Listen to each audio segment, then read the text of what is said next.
Most of us grew up being told that we only use a small part of our brain, and imagine if you used all your brain, what you could be. Well, the fact is that all the parts of our brain are active. All the nerve cells are being used. The question is, if you could somehow adapt yourself in terms of how you use your brain, rather than let your brain use you, could the potential for your brain activity and your mental accomplishments be even greater?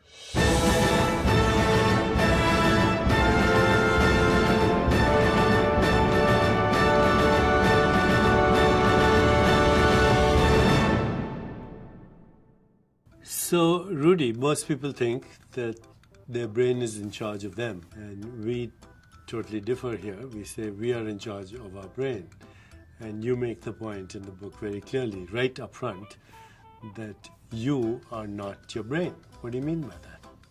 Well, I think if you just carry out this simple exercise of saying, my brain, you have to ask who asked that.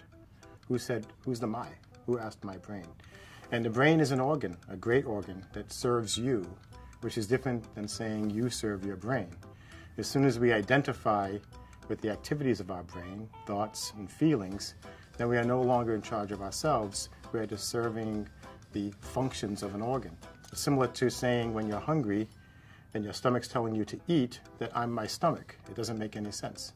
So just like I am not my stomach, and I'm not my skin, or I'm not my hair follicles or my toenails, I'm not my brain either. That gives me influence over the form and structure of the brain. The brain is an activity, and it's influenced by every experience. So right now we are having this experience of conversing with each other. Is this experience of me talking to you and you talking to me, is this influencing the form and structure of our brains? The brain is wired always in a plastic way. Plastic meaning it's adaptable, it's malleable, it's flexible.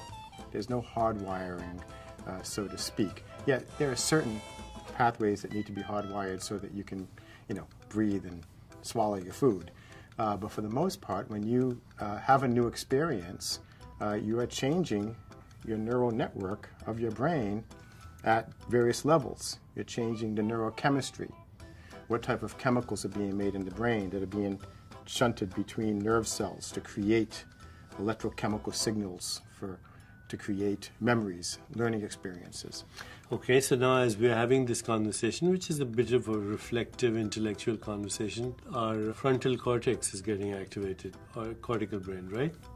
So on one hand, I'm excited to speak about it. Mm-hmm. So my emotional center, my limbic center saying, this is great, let's keep talking about this. My frontal cortex, the more recently evolved part of the brain, is saying, whoa, slow down, don't get carried away. What you want to say has to be reasonable and scientifically sound. So there's this constant battle in the brain between the limbic emotional system and the parts that are involved with logic, learning. And what's beautiful is that as you experience new things, the neural networks in all these parts of the brain are changing, even how they interact with each other. So you're getting changes in connections between nerve cells within certain regions, like the limbic region for emotion, at the same time within your cortex, where there's thinking and reasoning, and how those regions interact with each other.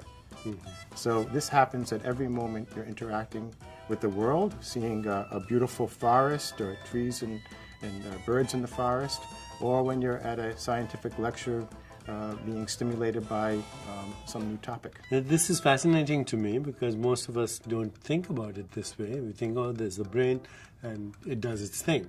But right now there are lots of people who are actually watching us on YouTube.